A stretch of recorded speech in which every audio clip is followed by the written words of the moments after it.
All right, here we go. Chapter 13. 13, lucky 13. Let's blow through this. You guys only got a couple more weeks and you'll get this done. All right. Remember at the beginning of the semester, I asked you guys, like, what's preventing you from committing crime? 99% of you guys said because you learned early on that it was wrong. Like, you're not supposed to do that stuff and there's consequences to their actions. Okay. So, how old are you? How long have you been on this earth? Me, I've been on this earth. Let's see, by the time you guys get to this module, I'll be 56. 56 years I've been on this earth. Okay. I've known probably since 3 or 4 years old, the consequences to my actions were severe, right? Whether it's smack across the head when I was little, I got the spoon, the wooden stick. Oh, not good, right? Not good. However, if I didn't get that punishment when I was young, I could have easily been another statistic. So, we talk about this as like once it has been sentenced and people are punished, and we know there's punishment for all types of crimes, right? Why are there still crimes? Why are there still crimes if we have had punishment from early on in the beginning of time? Why? Okay, the imprisonment as punishment was swifter and less expensive, and punishments were inflicted. The present sentencing today, 2021, is usually more serious the crime, the more severe the punishment. Not always now because we're living COVID, right? So in COVID, take a look at all the molesters that are getting out because it's a non-violent crime. So because they groomed the individual, so they let them walk. All right. So here's some of the punishments from medieval times, the punishment and the torture, all right? They've had the punishment and torture go on so long, though. Why didn't we learn our lessons then? So looking at this video here, you see this guy, right? And he's being pulled and then pulled in half. So if he's being pulled in half and you knew this was going to be the consequences for a crime, why is there still crime today? It's 2021. If we look at the statistics, we're going to find out there's lots of crime that happened today. Why, over the period of the years, are people still committing crime? You guys have all stated why you're not doing crime. So what happens to the people that are doing crime? Why are they still out there doing crime, even though they've had all this punishment? I want you to answer me that, knowing all the punishments out there, why people do crime. Now, do not get me wrong. Do not get me wrong. Some people do it out of necessity. Doesn't make it right, but when you go and you are faced with a mom who's walking around the store, the baby's diaper's full of poop and pee-pee, right? And they steal formula because the baby's screaming, right? Or they put the food down the front of the pants for the little kids they have in tow. That, like I said, it doesn't excuse a crime, but it's still a crime. However, what makes that different, right?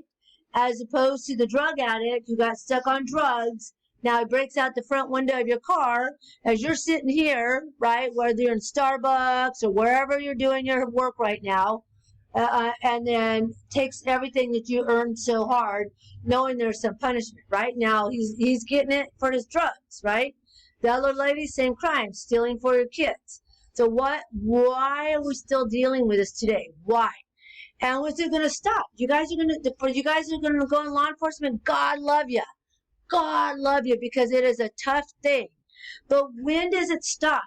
How do we stop it? You try to do it individually with families, right? But it doesn't happen all the time. All right. So continuing on the history of punishment, here's where they used to take people out in the public, right? Could you imagine this day and age? All right, Johnny's going to be executed this afternoon, 12 o'clock. We're going to chop his head off. Everybody go downtown so you can see Johnny get his head chopped off or whatever the crime is, right? So look, this happened. This happened in history where they were chopping people's heads off and everybody saw the head get chopped off. So why do we still have crime? Way back in the day, your head's gone, right? There it is, chopped off. And here we are, 2021, and we still got crime. So what happens? All right. So the sentencing philosophies, you have 1, 2, 3, 4, 5, 6 of them here, okay? So tell me about each one of them and how they apply to punishment, right? Give me a little sentence or two how they apply. The isolation is punishment. Have you ever been by yourself?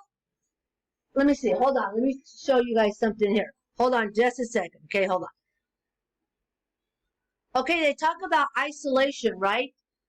How many of you guys have spent time alone doing nothing? Just sitting in a room doing nothing. Can't read a book, can't do anything.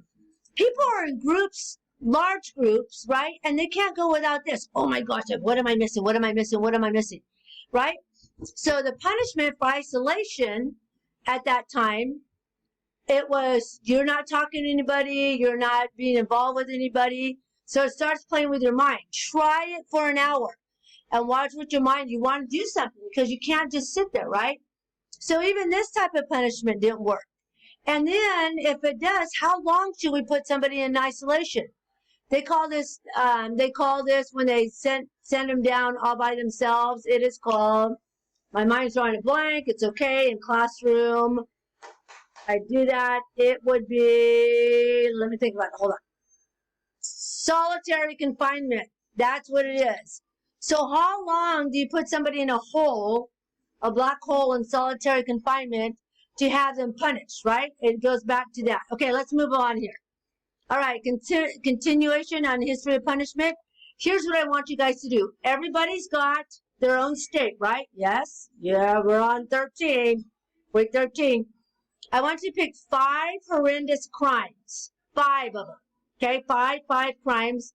And tell me, because it's going to say like the child molestation, rape, robbery, whatever the case may be, what the crime was and the punishment. I want you to tell me if you believe that punishment is good or bad, and what punishment would you have the person do? Okay? What would you? Remember we went back up here? Let me go back up here, and you got your list of all the different punishments. Oh, where'd it go? Where'd it go? There it is. All right. So we got those kind of punishment. What would be your punishment? Okay? I want to know that. And then for a misdemeanor, you guys can click on this. You can't really see it. For a misdemeanor, you don't spend more than 1 year in jail.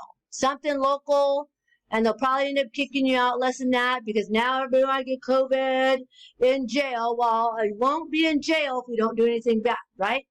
And then less than $1,000 fine. So you guys can click on this here and see the different misdemeanors. I've made it nice and big here of what the type of charges and fines that there'll be. All right. Felony sentencing. That's the highest crime you can do. You guys know that. Infraction, misdemeanor, felony. Felony's the highest, right? Generally, depending upon the jurisdiction, ours is Stanislaus County, right?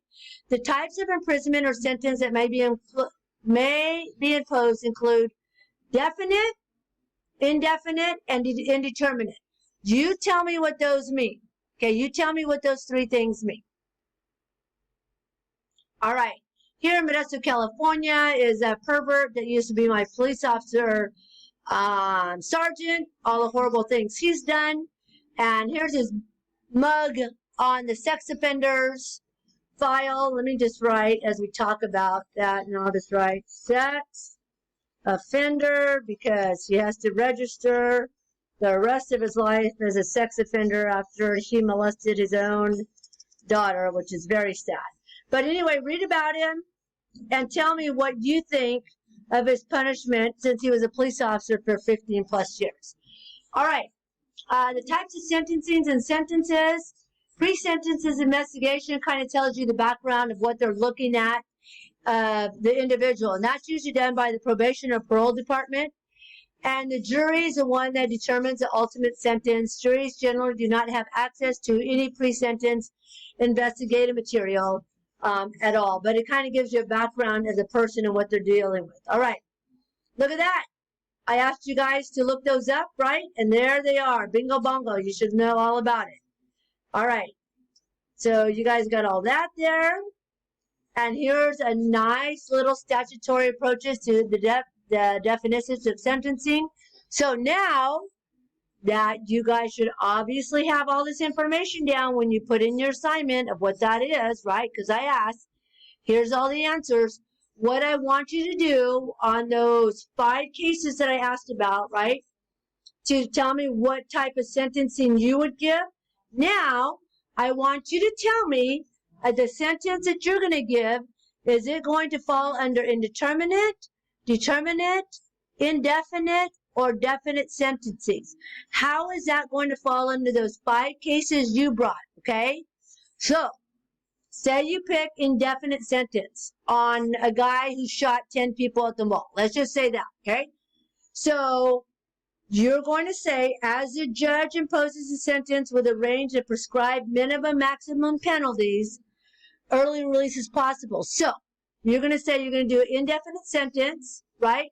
So the minimum years, you can make it up. You don't have to look. Minimum sentence is 5 years. Maximum could be 15. So as a judge, the minimum sentence 5, maximum 15. You're going to give them 12. And early release possibly at 10 years. Okay? So that's how you apply to your 5 that you already picked before. Remember, I had you pick 5, and you're the one that determined the sentence of what it is. So you already gave it, like, I'm going to give this guy 100 years, or he's going to walk. Now, I want you to identify which sentence you're going to assign to him and why. Okay? So look at each one of these and make that determination. Okay, we're going to stop here. We'll finish up. So stand by. Hang tight.